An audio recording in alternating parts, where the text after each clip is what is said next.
a gente vai conversar sobre defensoria pública, tá? A gente tem aqui uma questão também que é importante a gente observar, tá? A defensoria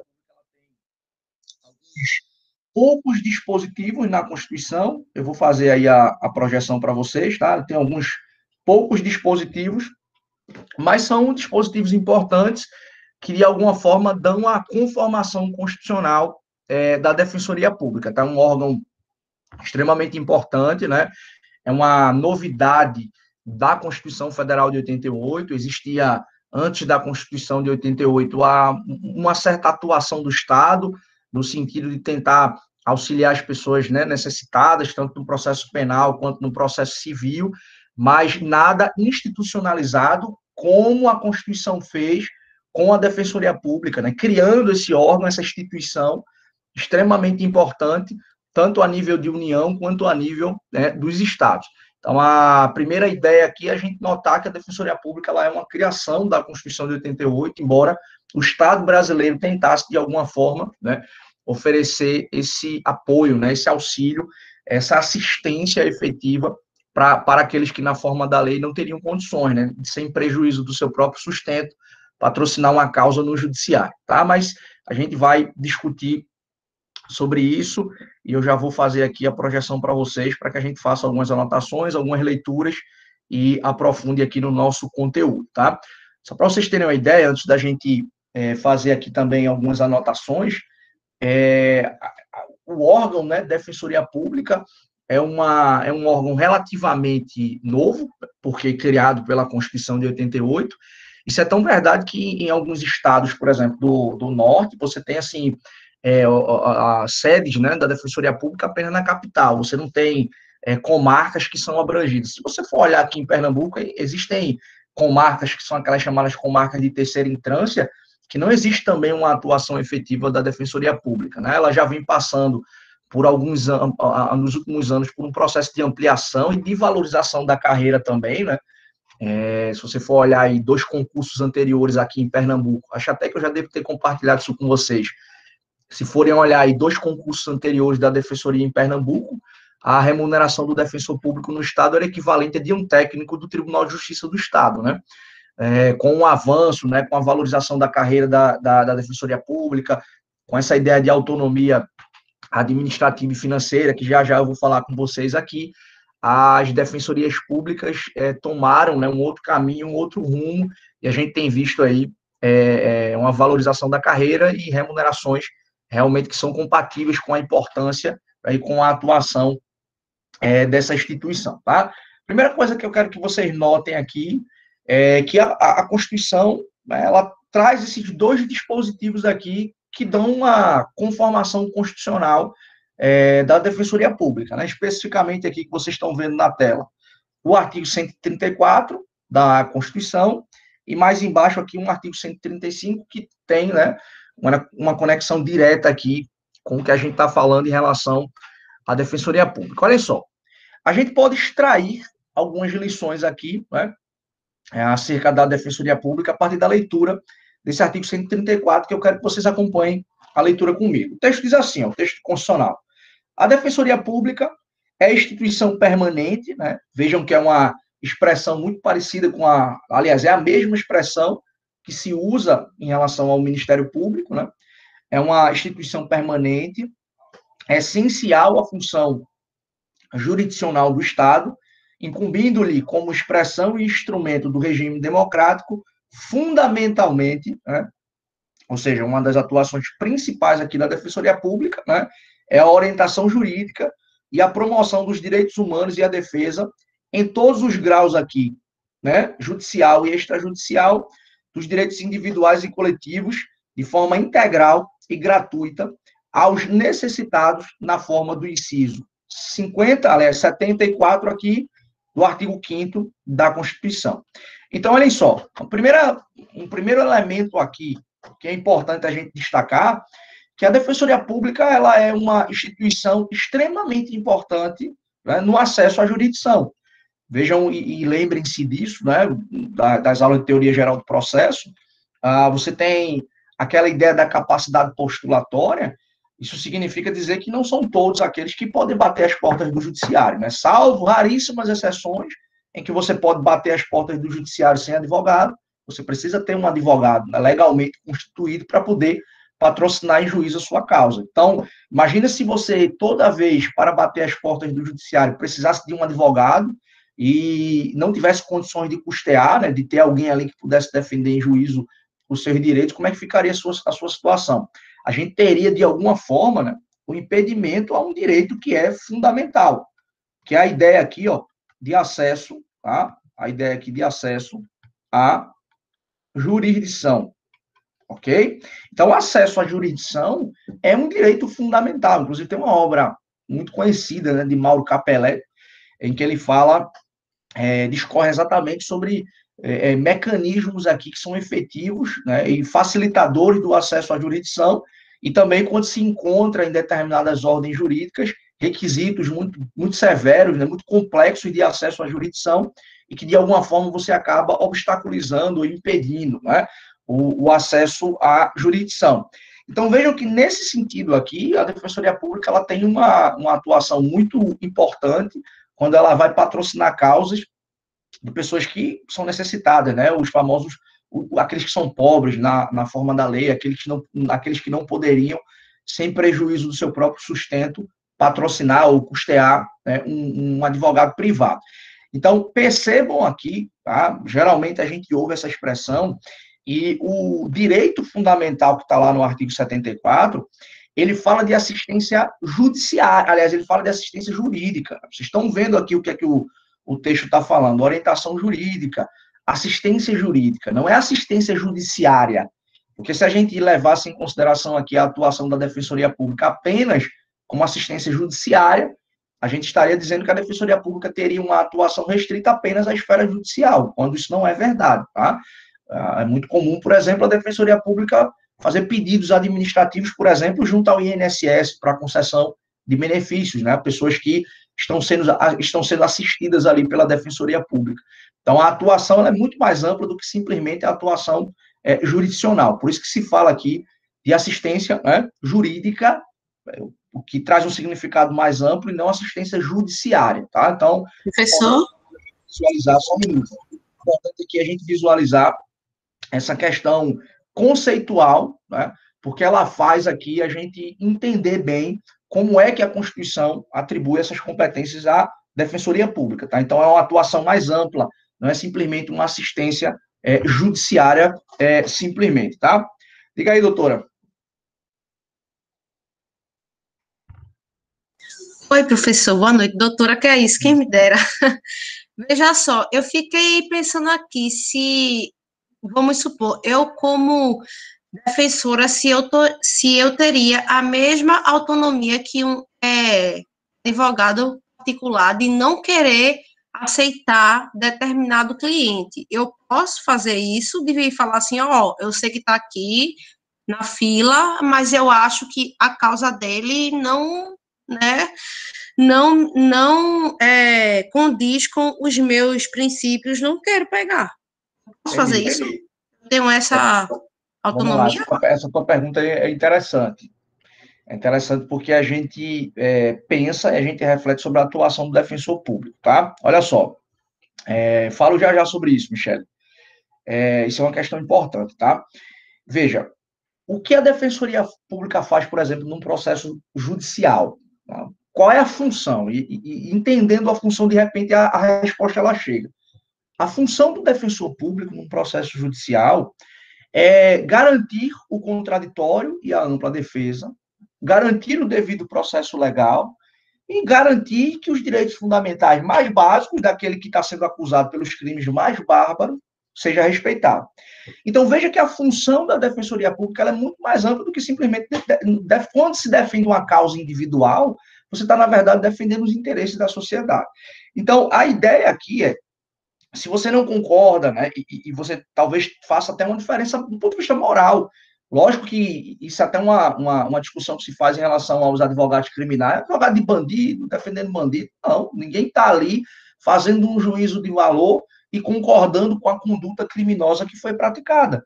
A presença de um advogado, esse advogado criminal, é de fazer valer as regras constitucionais, o devido processo legal, o contraditório e a ampla defesa.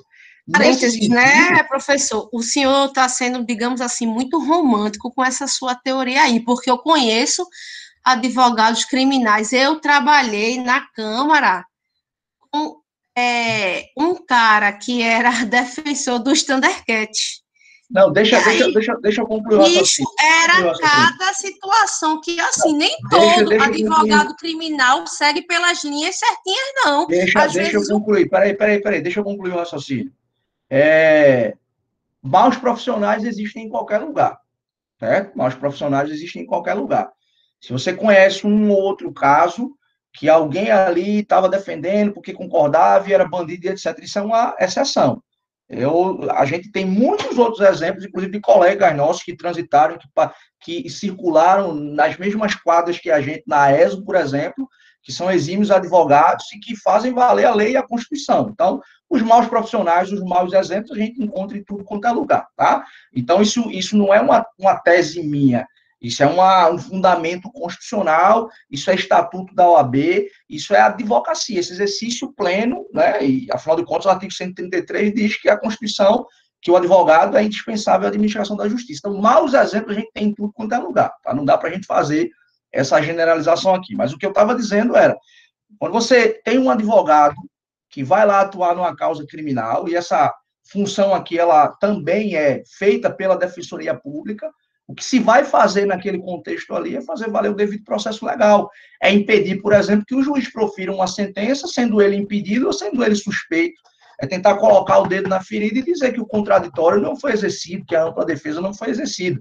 Então, é por isso que muitas vezes a gente, até do ponto de vista de cidadão mesmo, de cidadã, vê em noticiários aí falando assim, essa decisão que foi proferida pelo tribunal, mandou soltar fulano, Beltrano. Eu mesmo enfrentei um caso, um dos primeiros casos que eu enfrentei assim que me formei, um intervalo entre a formatura e a minha ida para o tribunal, que teve uma operação da Polícia Civil, prendeu mais de 30 pessoas, gente com droga, gente que tinha caído em interceptação telefônica, até deve ter compartilhado isso em algum momento com vocês, gente que caiu em interceptação telefônica, gente que foi preso no dia do cumprimento dos mandados com produto de roubo, enfim, a quadrilha inteira caiu, né, fruto de uma operação e de uma investigação da Polícia Civil, e depois advogados dessas pessoas que haviam sido presas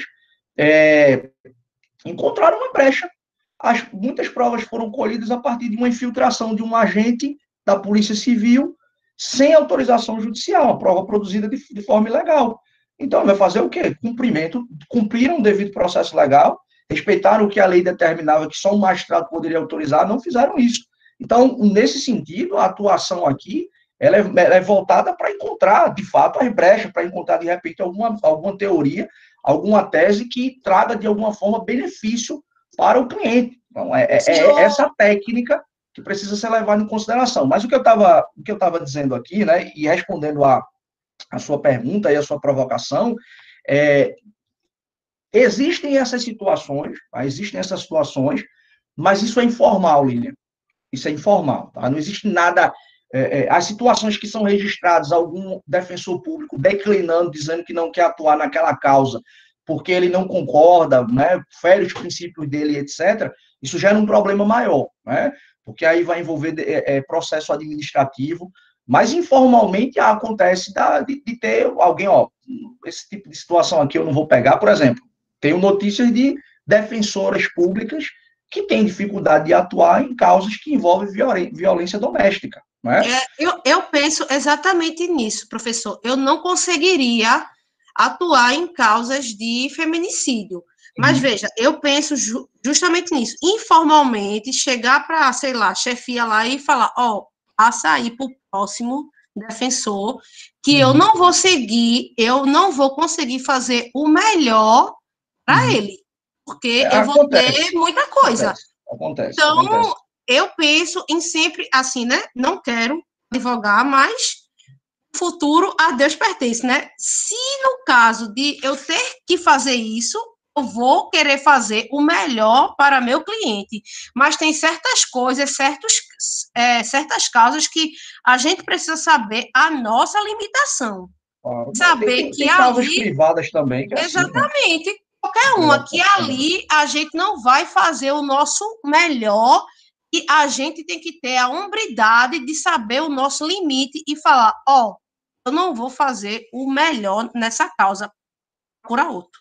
Claro, ó, tem gente, por exemplo, na iniciativa privada, que é advogado criminalista, que não atua em causa de violência contra a criança também, né? Estupro de vulnerável, por exemplo, enfim, é questão profissional mesmo, né? Você não, você tem a liberdade, né, enquanto profissional da iniciativa privada, de assinar um contrato, pegar uma causa que você entende que quer trabalhar e que você pode trabalhar naquela causa, muda-se um pouco de cenário, porque aí a Defensoria Pública é uma instituição pública, então existem outros elementos aqui que precisam ser levados em consideração, mas é comum, você tem uma outra situação do ponto de vista interno e informal, tá?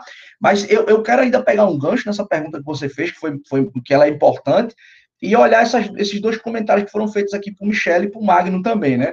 Primeiro, como é feita a distribuição das causas, e o comentário de Magno também, mas não se poderia alegar suspeição nesse caso? Vamos lá. Primeira pergunta de Michele, o comentário de Michele. Veja, Michele, se a Defensoria Pública ela for estruturada, né, vamos olhar aqui a Defensoria Pública de Pernambuco, olhando para a realidade da capital, né, Recife e região metropolitana, Recife, Jaboatão e Olinda. Em tese, a estrutura da Defensoria Pública ela é um pouco mais organizada. Então, você tem, por exemplo, defensores públicos que atuam especificamente nas varas criminais, né? Defensores públicos, e dentro das varas criminais, vocês vão ter, a gente vai visualizar, defensores públicos que atuam em varas privativas do Tribunal do Júri, né? Dependendo da comarca, em Recife tem isso, né? Varas específicas que julgam o crime de tráfico de drogas. Então, dentro da própria Defensoria Pública, há essas subdivisões. Então, quando chega uma intimação, né, quando chega uma citação para a Defensoria Pública, internamente você já faz a distribuição para os defensores públicos que trabalham, né, naquela respectiva regional, naquela respectiva seção.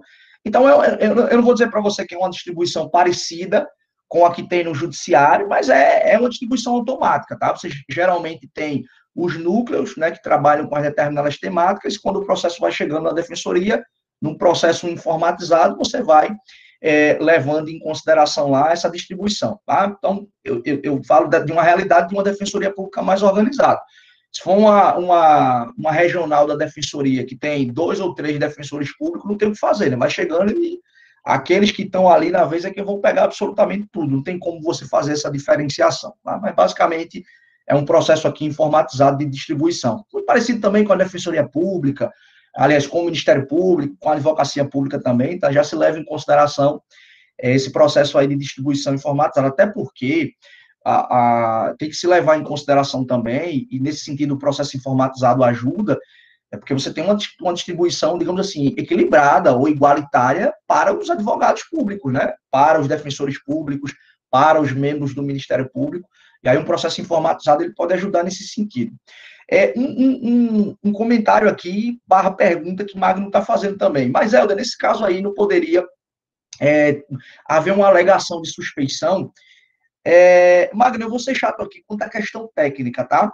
A gente costuma dizer que essas questões de impedimento e suspeição são causas que são aplicadas, né, com as devidas diferenciações, que vocês estão aprendendo isso no processo civil e vão aprender isso no processo penal, mas são causas aí envolvendo a magistratura, né? Não sei se vocês estão acompanhando uma discussão aí de ontem para hoje, a anulação da delação premiada de Sérgio Cabral, que implicou diretamente Toffoli.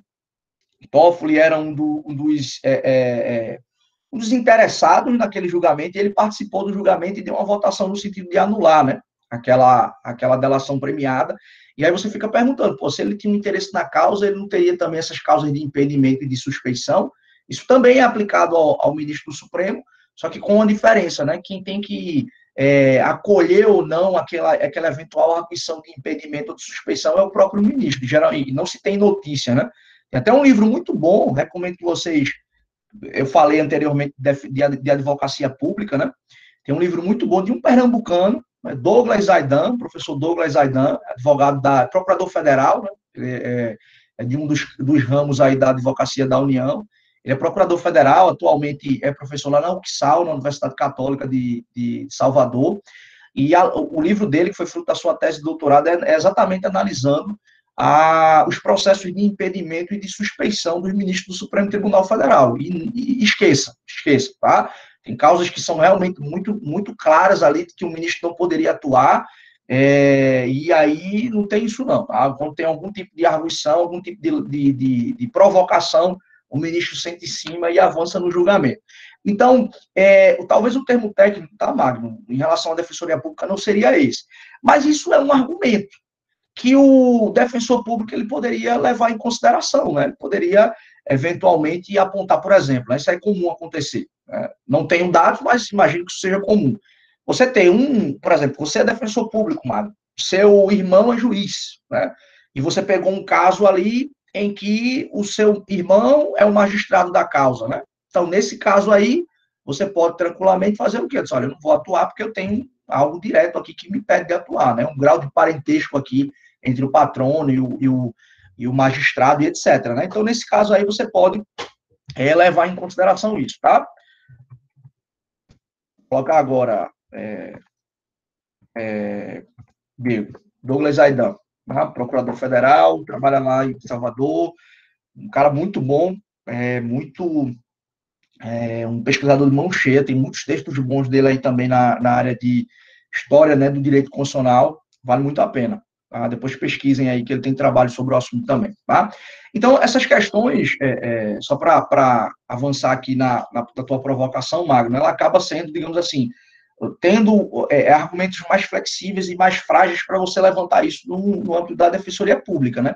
Porque a ideia é uma atuação ampla, é uma atuação irrestrita aqui, mas óbvio, eventualmente você pode, por analogia aqui, aplicar essas causas também, tá? Mas olhem só, esse é o dispositivo, né, que a gente observa como primeiro fundamento aqui do texto constitucional, tá? Artigo 134. Eu quero que vocês olhem aqui comigo e acompanhem a leitura, o que diz o parágrafo 1º desse dispositivo, tá? O parágrafo 1º diz assim, ó, lei complementar, organizará a Defensoria Pública da União, né, do Distrito Federal e territórios aqui, e vai prescrever também normas gerais sobre a Defensoria Pública dos Estados, né? Estabelecendo aqui questões relacionadas a cargos, a carreiras, né? Que vai ser provido mediante classe inicial, né? Concurso para a classe inicial, vai ter um concurso público aqui de provas e títulos, inclusive eu acho que saiu um edital ontem de Defensoria Pública, eu não lembro qual foi, eu acho que foi Defensoria Pública de Goiás, Defensoria Pública de Goiás, R$27 mil o subsídio, assegurado aqui aos seus integrantes a garantia da inamovibilidade e vedado o exercício da advocacia fora das atribuições institucionais.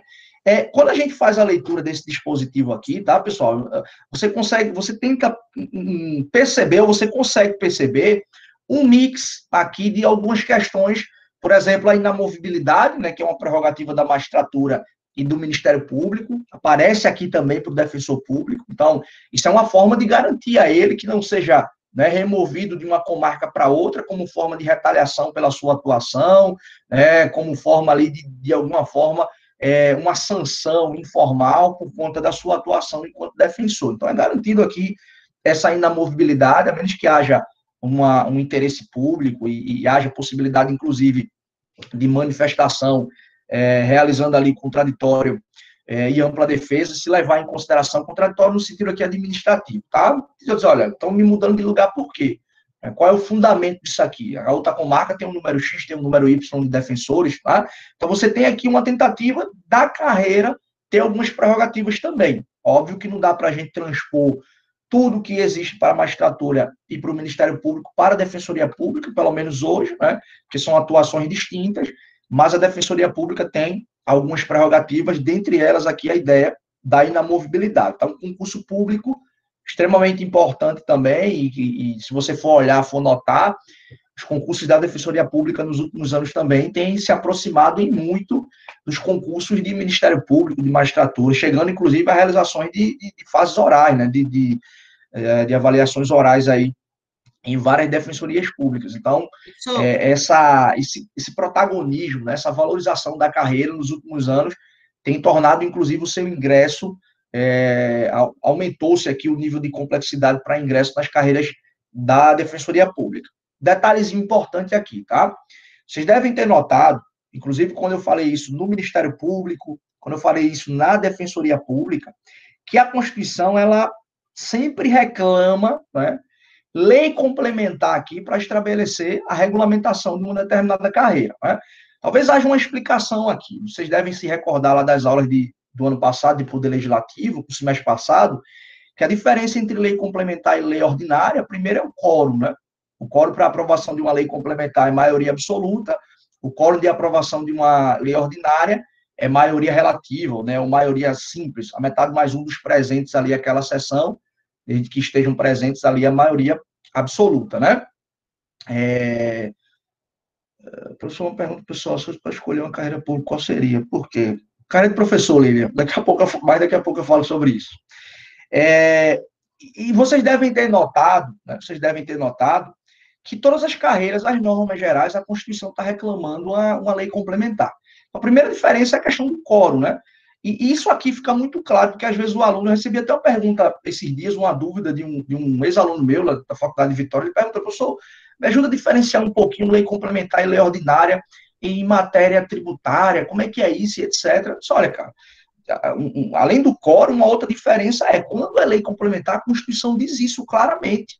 Então, notem aqui que quando a matéria precisa ser regulamentada por lei complementar, o texto deixa bem claro.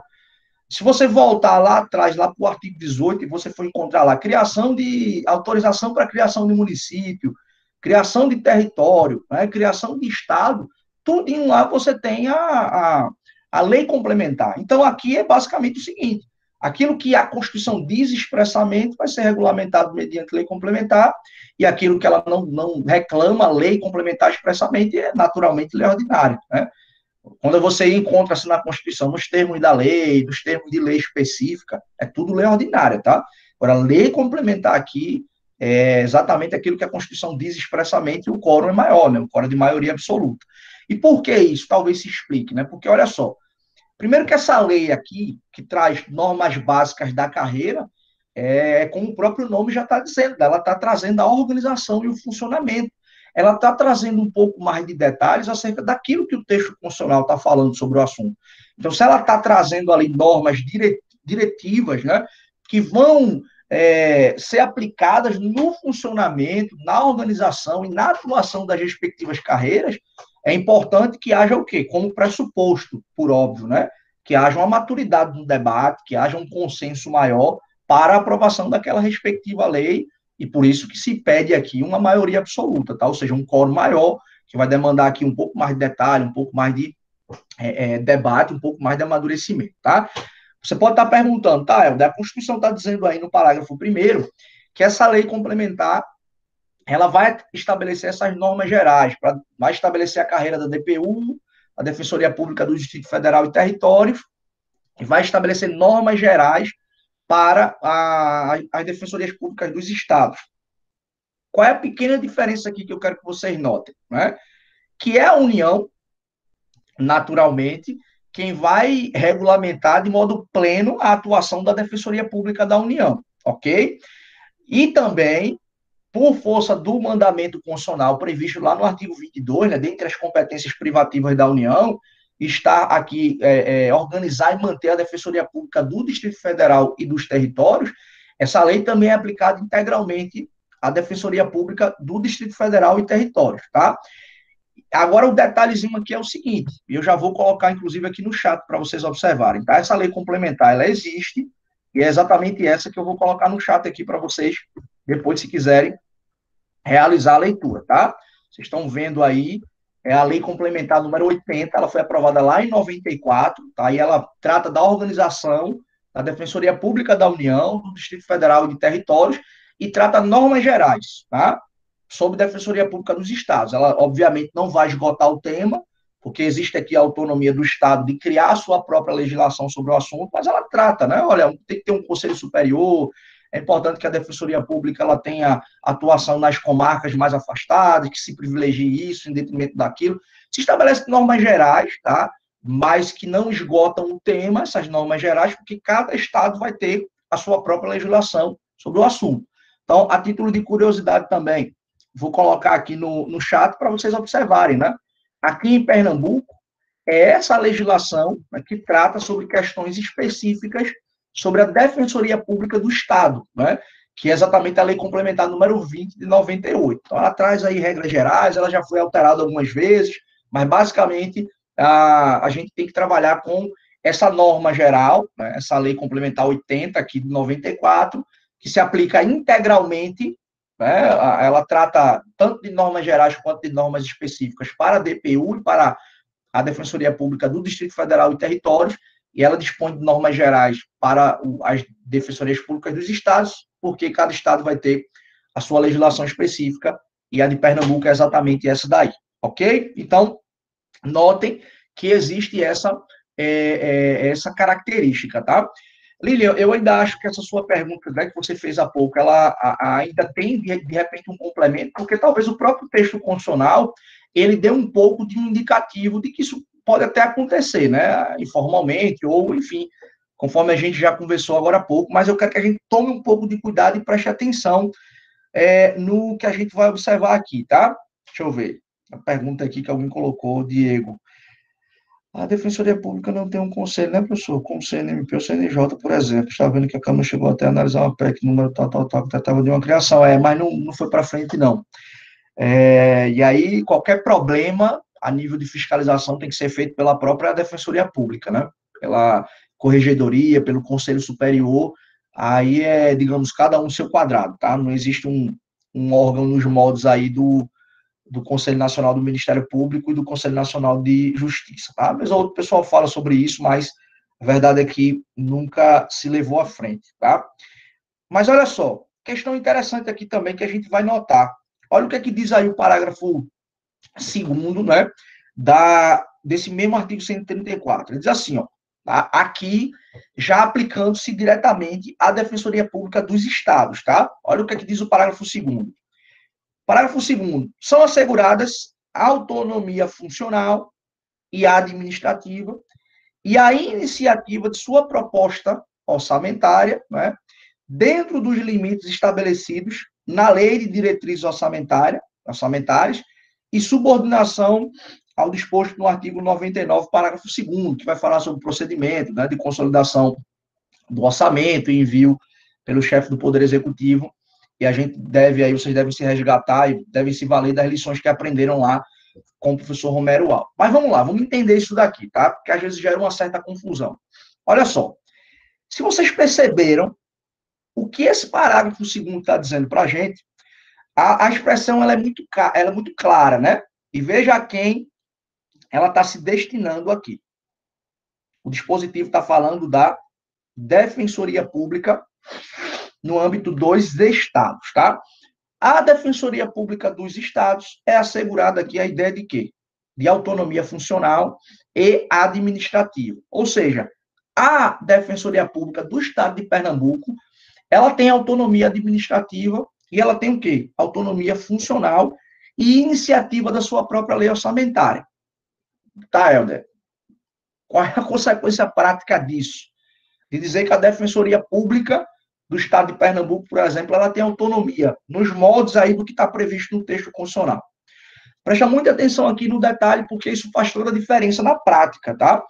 Quando você diz que um órgão ele é autônomo, ele tem autonomia administrativa, funcional, e tem iniciativa, né, da sua proposta de orçamento, você está dizendo que aquele órgão, né, ele não se submete a ordens do poder ou da chefia do poder a que ele está subordinado. Vamos explicar isso aqui melhor. A Defensoria Pública, ela é parte integrante do Poder Executivo. Então, a Defensoria Pública do Estado, ela integra o Poder Executivo estadual, né?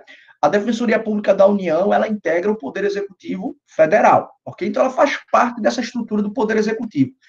Só que, veja, uma coisa é a Defensoria Pública, que tem autonomia administrativa, né, autonomia funcional e iniciativa orçamentária. Outra coisa é, por exemplo, vamos usar um exemplo aqui. Secretaria da Educação do Estado de Pernambuco ou a própria Polícia Militar do Estado. Qual é a diferença básica de uma ter autonomia e outra não? Simples, né? Polícia Militar e a Secretaria de Saúde, de Educação do Estado, por exemplo, ela vai depender de um repasse que é feito pelo chefe do Poder Executivo. Então, aquilo que o chefe do Poder Executivo manda para esses determinados órgãos, eles vão ter que trabalhar. eles vão ter que se virar com aquilo que a chefia está enviando de orçamento para manutenção, de estrutura, de funcionamento e etc. Imagina, a Polícia Militar do Estado de Pernambuco quer fazer um novo concurso. Ela tem que pedir autorização a quem? Ao chefe do Poder Executivo. Então, há toda uma discussão orçamentária com o Ministério do Planejamento, né? Aspectos mais burocráticos, uma análise de viabilidade, qual é a necessidade, quantos cargos deverão ser providos, quando vai ser o concurso, eventualmente contratação de banca, toda uma questão burocrática barra administrativa, mas a autorização, ela parte do chefe do Poder Executivo, ou, se houver delegação na situação específica, o próprio secretário responsável, né? Ou a secretaria responsável pela organização, pelo funcionamento, pela chefia de um determinado órgão. Então, vai depender do modo de estrutura da administração. Mas, rapidamente, eu dei 2 exemplos aqui. Polícia Militar não é um órgão autônomo, independente, então ela depende do orçamento que é enviado pelo Executivo. Isso, consequentemente, do ponto de vista da autonomia administrativa, ela demanda, né, por exemplo, para a realização de um concurso público, a autorização do chefe. Olha que diferença, né? Na prática acontece quando a gente diz que um órgão ou que uma instituição, ela é uma instituição que tem autonomia administrativa, financeira e tem a iniciativa aqui da sua proposta orçamentária. Olha só, a Defensoria Pública do Estado, ela continua integrando o Poder Executivo. Ela continua integrando o Poder Executivo. Mas quando ela passa a ter autonomia administrativa e funcional, sabe o que vai acontecer? Ela pode desenvolver os seus serviços e a sua atuação, independente de autorização do chefe do Poder Executivo. O seu concurso, por exemplo. Né? Se a Defensoria Pública quiser fazer o concurso, ela vai fazer cumprindo toda a legislação vigente, né? Regras relacionadas à licitação ou dispensa de licitação, prazo, previsão em edital, tudo ela vai cumprir a partir do regime jurídico posto, mas ela não vai depender mais dessa palavra final do chefe do Poder Executivo. Por quê? Porque ela tem autonomia administrativa. A Defensoria Pública quer expandir a sua atuação e quer se situar numa comarca onde não é atendida hoje por Defensoria Pública, onde hoje uma comarca não é sede de algum órgão da Defensoria Pública. O que pode acontecer? Ela pode trabalhar esse processo de expansão a partir da sua própria autonomia. Ela não vai depender da palavra final, por exemplo, do chefe do Poder Executivo, ou, eventualmente, no caso dos órgãos de segurança pública, do secretário de Defesa Social, por exemplo, que pode ter recebido ali, numa situação específica, a delegação para analisar a matéria. Então, essa ideia de autonomia, veja, ela não faz a Defensoria Pública entrar naquela discussão que a gente travou aqui de TCU e de Ministério Público, tá? Continua integrando a estrutura do Poder Executivo, mas ela se despreende um pouco, né? Ela, digamos, se afasta um pouco dessa subordinação a tudo que é determinado pela chefia do Poder Executivo. E detalhe, viu, que talvez isso daqui seja o mais importante, até a questão da autonomia administrativa e financeira, aliás, e funcional, pudesse até ficar um pouco de lado, mas o que é muito, mas muito importante é isso daqui, ó. Iniciativa de sua proposta orçamentária. Ou seja, lá no processo de formação, lá no processo de elaboração do orçamento, vai ter uma proposta lá que foi apresentada pela Defensoria Pública. Lógico, né? A Defensoria Pública ela não vai mandar direto para o parlamento. O que ela vai fazer? Ela vai pegar uma proposta orçamentária, vai mandar para o chefe do Poder Executivo respectivo, que vai consolidar a proposta do Executivo e vai mandar para o parlamento. Ok? O que isso traz de repercussão na prática? Ao invés da Defensoria Pública ficar sempre mendigando, dependendo desse repasse que vem do Poder Executivo, ela vai poder analisar aquilo que ela entende que é o mais correto, vai dizer, olha, eu preciso de 800 milhões de reais para 2022, para manter a minha estrutura, para realizar um novo concurso público, para a carreira de técnico, de analista, para defensor público, para melhorar a estrutura, para construir uma sede, né, para avançar em comarcas que não são alcançadas por defensores públicos, né? Então, ela pode entender, olha, eu preciso de tanto. Ela vai enviar para o Executivo, tá? Ela vai enviar para o Executivo, ok? E quando ela envia para o Executivo, olha só, viu? Muito detalhe, que o Supremo já disse que isso é inconstitucional. Presta muita atenção no que eu vou falar aqui. Isso é uma questão ótima para cair na prova de vocês, tá? Quando a Defensoria Pública envia o seu orçamento, o Supremo disse que é inconstitucional o chefe do Poder Executivo mexer na proposta da Defensoria Pública. Ele só tem que pegar a proposta, anexar a proposta do Executivo e enviar para o Parlamento. Deixa eu explicar isso aqui melhor. Imagina que a Defensoria Pública mandou essa proposta. Eu preciso de 800 milhões de reais em 2022 para fazer tudo isso aqui que eu estou dizendo que quero fazer. Concurso, construção de sede, nomeação de candidato aprovado, ampliação da nossa atuação, enfim, tudo, né? Quando ela manda essa proposta, o governador não pode olhar assim e falar, eita, 800 milhões é muito, vou botar aqui 400 milhões. Ele não pode diminuir. Ele não pode mexer na proposta que foi apresentada. Por quê?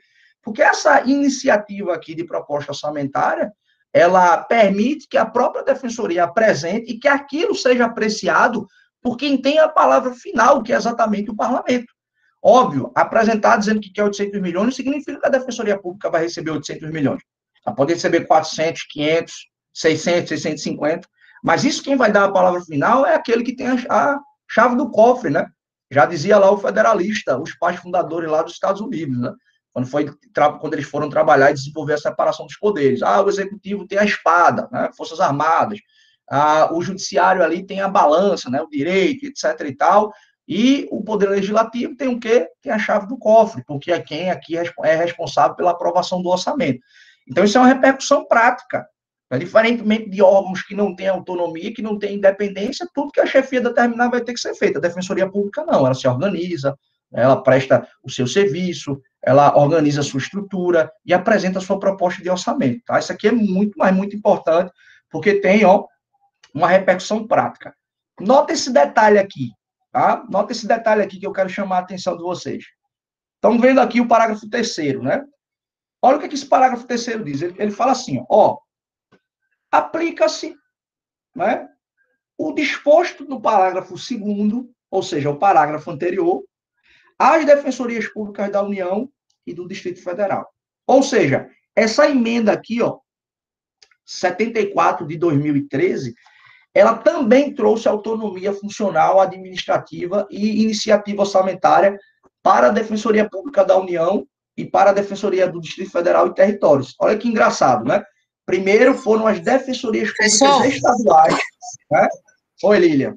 Resumindo, a defensoria tem muito mais autonomia que a AGU, e a AGU fica puta. A AGU nem tem, né? No final das contas, não tem nem autonomia, né? Justo, mas eles queriam, né?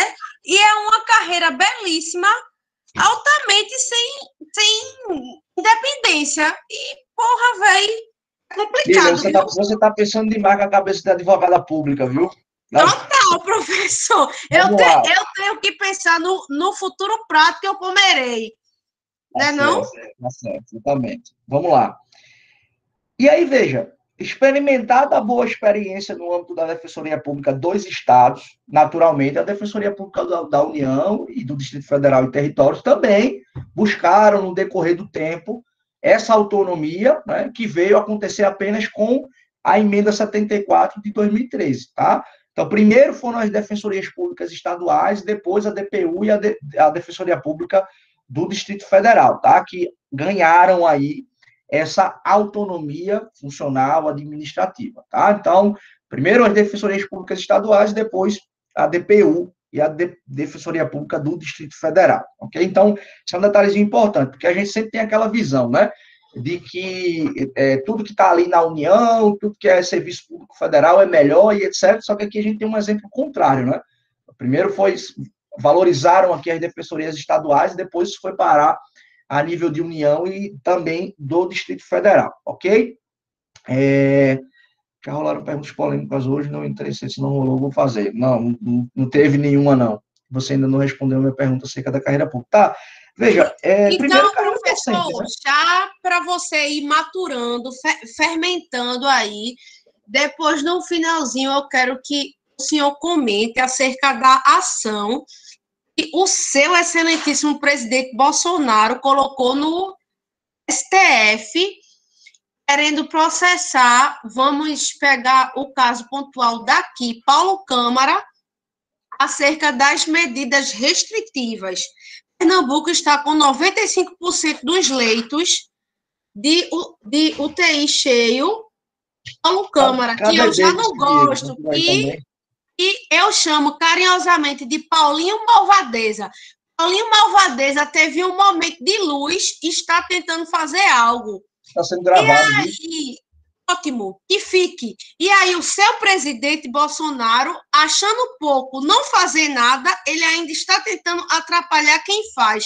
O senhor acha que ele tem legitimidade constitucionalmente perante tudo que o Supremo já disse, de tentar, porque veja que ele impôs uma ADIM, ele impetrou uma ADIM, dizendo que os governadores do Paraná, Rio Grande do Norte e Pernambuco não poderiam fazer isso. Diego, você fique na sua, viu? Que eu gosto de você, não quero ter raiva não, viu, Diego? Vamos lá. Primeiro, legitimidade ele tem, segundo o artigo 103 da Constituição. Então, ele poderia propor aquela ação. Agora, o fundamento que é péssimo, né? O fundamento que é péssimo. Aquilo dali, ele já tinha feito anteriormente e não vai dar em nada, é só para gerar um burburinho, só para gerar uma narrativa, que foi a mesma coisa que a CPI fez essa semana, né? De convocar aí o governador, o prefeito, etc. Isso é só para criar narrativa, não vai dar em nada, não. Tá? Nem se preocupem com isso daí. Mas vamos lá, né? Vamos voltar aqui para a gente poder avançar, tá? Só uma questão, que é um raciocínio aqui, que vale a pena a gente travar também, em cima dessa pergunta que você fez, Lilian. As carreiras da advocacia pública, que eu já tinha falado para vocês, e carreira que envolve, inclusive, a defensoria pública, né? Acho que, de um modo geral, se você for olhar, Ministério Público, defensoria pública e a advocacia pública, são carreiras que, nos últimos anos, ganharam uma notoriedade muito grande e que passaram a ter uma importância nas relações institucionais, né? Você tem aí grupos específicos, né, de materiais, de trabalhos focados aqui na defensoria pública, focados na advocacia pública, focados no Ministério Público, porque essas características que a gente está vendo, né, de características institucionais, vocês podem notar, né? Se vocês viram aqui no parágrafo 1º, a Constituição está falando dessa lei geral, né, que estabelece aqui requisitos para o concurso público, concurso de provas e títulos. Você vê que a Constituição ela já amarra. Então, ela diz o quê? Olha, concurso de provas e títulos. Não é só um concurso público ali com uma questão objetiva, está tudo certo. Então, existem fases que precisam ser levadas em consideração, assim como ela faz também com o concurso de magistratura, de Ministério Público, né? Então, naturalmente, são carreiras que têm funções distintas, né? Algumas delas até se confundem, porque tem competências da Defensoria Pública que são muito parecidas com as competências do Ministério Público, né? Por exemplo, propor ação civil pública, né, para a defesa de direitos individuais indisponíveis, defesa dos direitos humanos, do Estado democrático, né, proteção do meio ambiente, proteção da moralidade administrativa. Tem algumas atuações que se confundem, né, mas elas têm, naturalmente, focos aqui, objetos de atuação completamente distintos, né? Mas quando a Constituição começa a atribuir prerrogativas, começa a trazer garantias, você percebe que o texto teve cuidado em tentar munir de alguma forma aquela carreira, reconhecendo a sua importância para que ela possa aí desenvolver a sua atividade, desenvolver as suas competências constitucionais, né? Então, eu estou fazendo essa ilustração para a gente compreender que essas carreiras das funções essenciais, elas são extremamente importantes, valorizadas e que têm o seu fundamento constitucional, né? Naturalmente, por eu ser docente, eu tenho uma pretensão futura de ingressar na docência pública também, é uma instituição pública, né? Pode estar aí no radar. Mas, olha, tem uma carreira hoje que me chama muita atenção e eu acho que vocês poderiam até se situar nelas também, que é a carreira de procuradoria legislativa, né? As câmaras municipais, as assembleias legislativas. Pode vir, pastor, venha! A própria Câmara dos Deputados e o Senado Federal tem as carreiras, né, de advocacia pública legislativa, que tem uma atuação que me chama a atenção, porque ela é uma atuação puramente constitucional, né? Então, ela tem as carreiras aí de procuradores legislativos, elas trabalham puramente com essas atuações, com essas ações constitucionais, etc. Então, pode ser que no futuro isso aconteça, né? Professor, sendo bem sincera, Brasília... Mas o Senado em si, meu Deus, era meu sonho até eu levantar o custo de vida em Brasília. É algo que não compensa tanto. Quando você vê... Mas o que ganha lá no serviço público dá para viver. Mas vamos embora, tá? Vamos seguir aqui. Olhem aí e acompanhem comigo a leitura do parágrafo 4º, tá? Porque vocês vão também identificar que houve um processo também de melhoramento e de aprimoramento das próprias características ou princípios institucionais da Defensoria Pública, né? Olhem esse parágrafo 4º que vocês vão ver o que é que o texto está dizendo. Está falando, né, dos princípios institucionais da Defensoria Pública, unidade, indivisibilidade, independência funcional, aplicando-se no que couber o disposto no artigo 93, no inciso 2, e o artigo 96, que é o que vai tratar sobre as prerrogativas e proibições da magistratura, tá? Então, se aplicaria aqui também à própria Defensoria Pública. Isso foi objeto de alteração constitucional. Até então não era assim, não era desse jeito, né?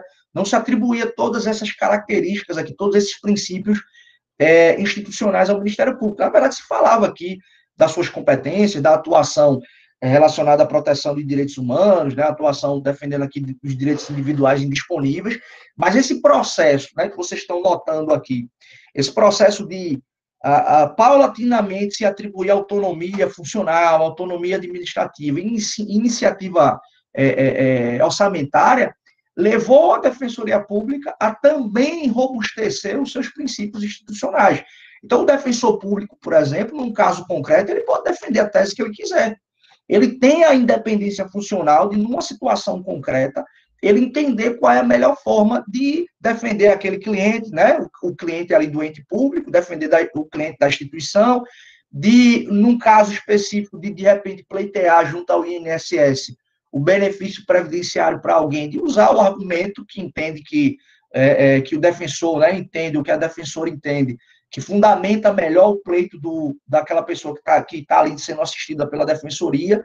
Então, isso trouxe uma qualidade também. Então, vocês conseguem notar que, óbvio, né, a gente não traz para a Defensoria Pública todas as prerrogativas e vedações da magistratura e do Ministério Público.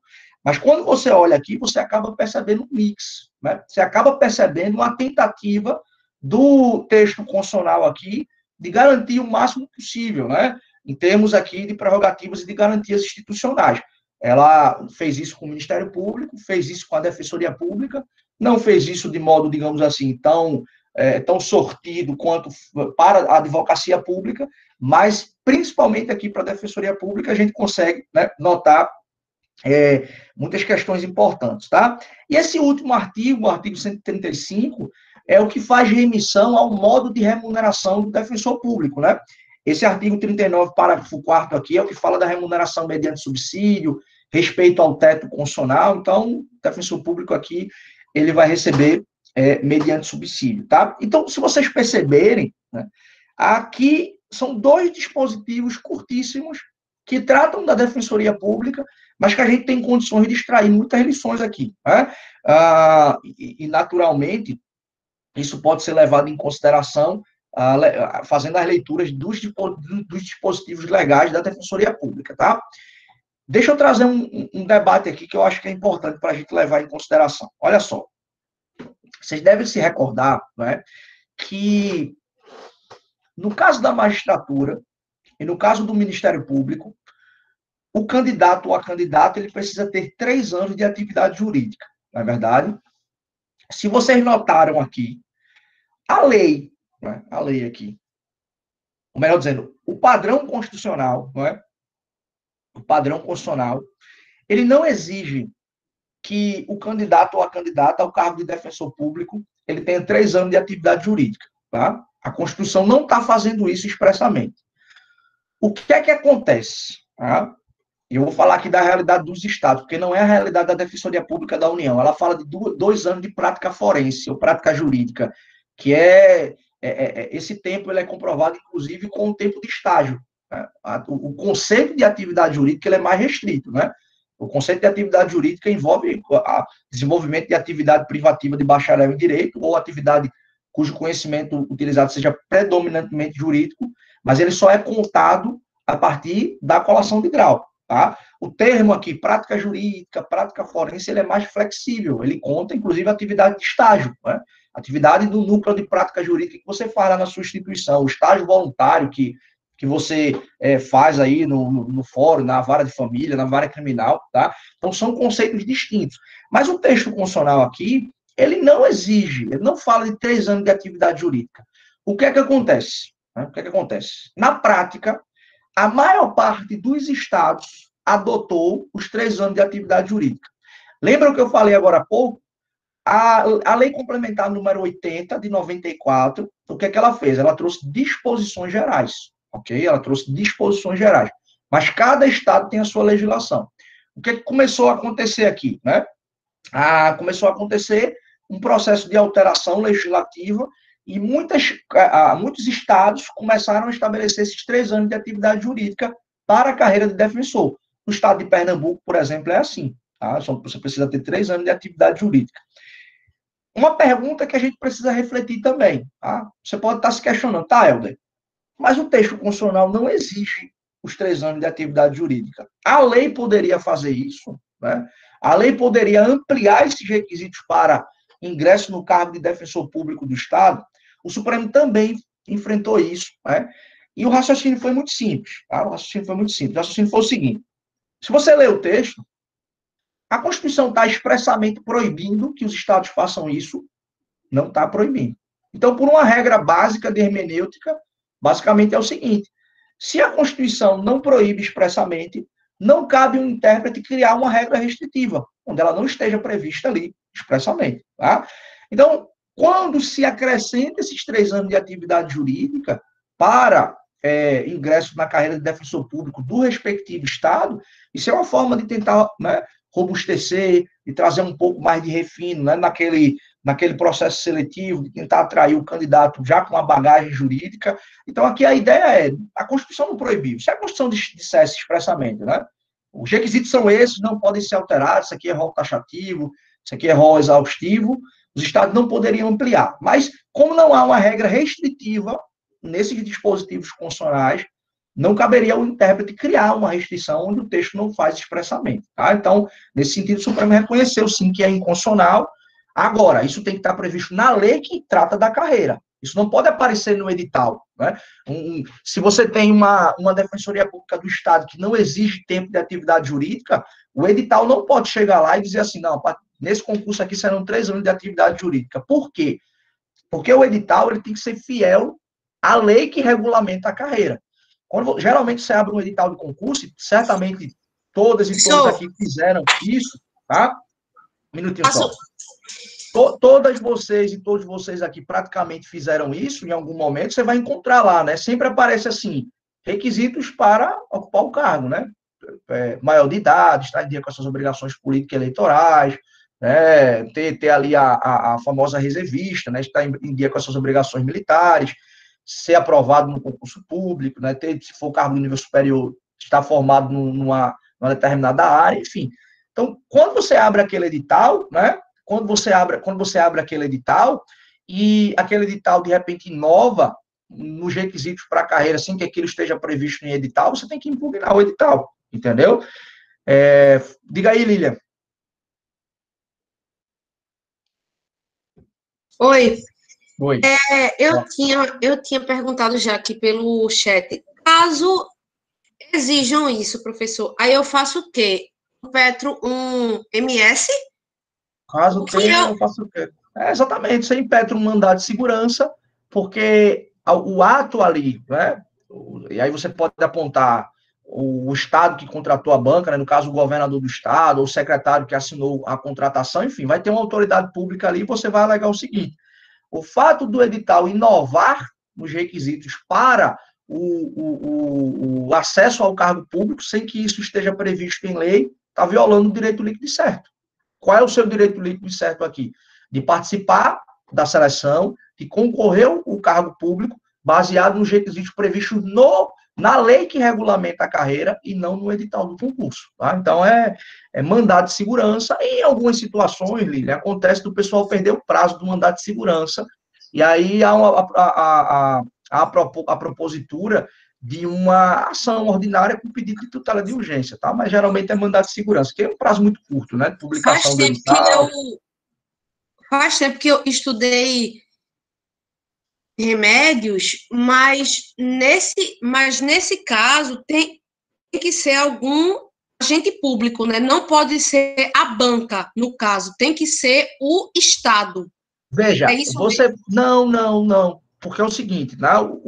Quem é a autoridade coatora no mandado de segurança? É um agente público ou um agente de uma instituição privada, mas que esteja no exercício de atribuições públicas. Por exemplo, você pode impetrar um mandado de segurança, por exemplo, contra a reitora, porque está gravando aqui, contra a reitora da instituição, se tiver algum problema, né, que haja violação do direito líquido e certo seu, a expedição de um diploma, de uma certidão a que você faz jus, a que você tem direito, porque nesse caso, embora seja uma pessoa trabalhando numa instituição privada, um agente no exercício de atribuições do poder público. Tá? Então, majoritariamente, você impetra mandado de segurança contra o ato de um agente público, um secretário, um delegado, um juiz, um ministro, algo nesse sentido, tá?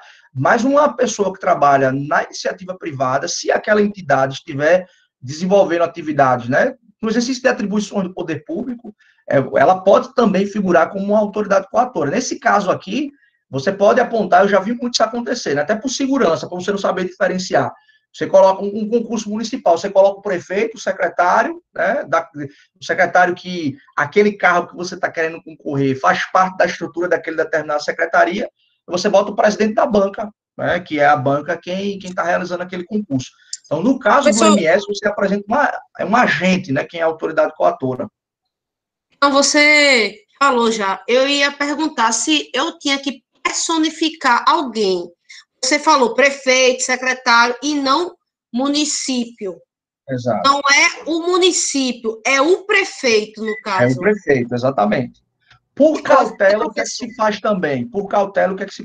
Você impetra o mandado de segurança contra ato do prefeito, contra ato do secretário, contra ato do governador. Você, num próprio mandado de segurança, o que é que você faz?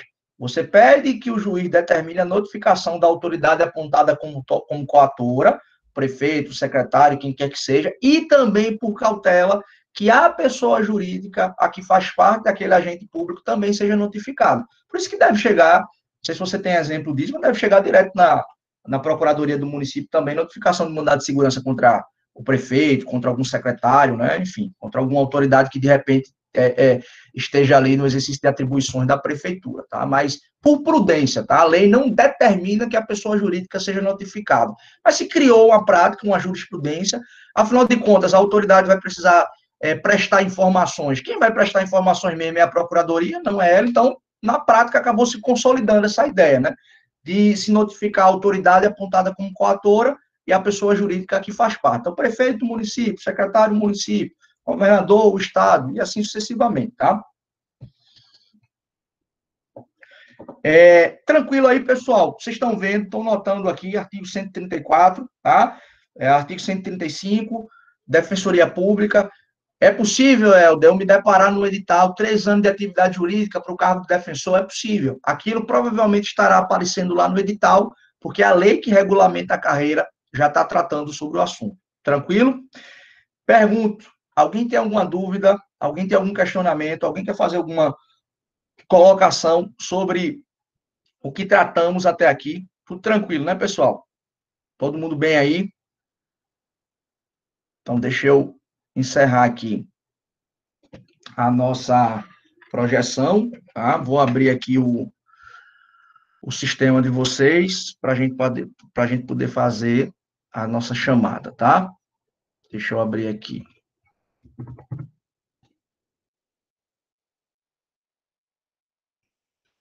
Temos aqui 29 pessoas. Muito bem.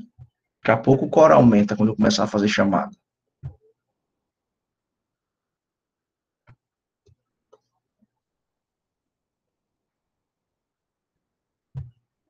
Só observando aqui, ver se o coro vai aumentar. Boa noite, professor. Saudações, né, para o vice mesmo assim, saudações. Seu time jogou? Oi? Cortou, deu para ouvir não, professor. Seu time jogou? Não estou entendendo. Você tá um negócio desse, né? O esporte foi roubado na cara dura e ainda vem um boizinho tirar onda. Se eu fosse senhor, professor, eu não dava mais do que 5 para esse menino, não. Audácia da porra. Estou entendendo por que ele começou a me saudar aqui, mas veja bem. O vice, né, de qualquer forma, tem que respeitar, né? Um vice, mas não deixa de ser vice. Diego pediu para avisar que ele tem um probleminha na internet, professor. Aí ele caiu aí e não tá na hora. Tá certo. Beleza. Davidson acha que você é luxo, é Davidson. Isso mesmo, Davidson. Rapaz, olha, eu não torço nem pro Náutico, nem pro Sport, mas sendo contra o Sport, nós tá valendo. Você torce para alguém, você torce contra o esporte, né? Sua primeira opção é torcer contra. Segundo, você escolhe um time de coração e vai torcer para ele. Mas primeiro você se preocupa com a derrota. Sendo contra, tá valendo. Davidson, você jamais saberá o que é torcer para o melhor time de Pernambuco. Eu tenho uma lástima muito grande por você. Que pena, Davidson. Minha gente, o sistema tá lento aqui, tá? Esperem aí, ver se eu consigo abrir um minutinho aqui que eu tô tentando atualizar a página.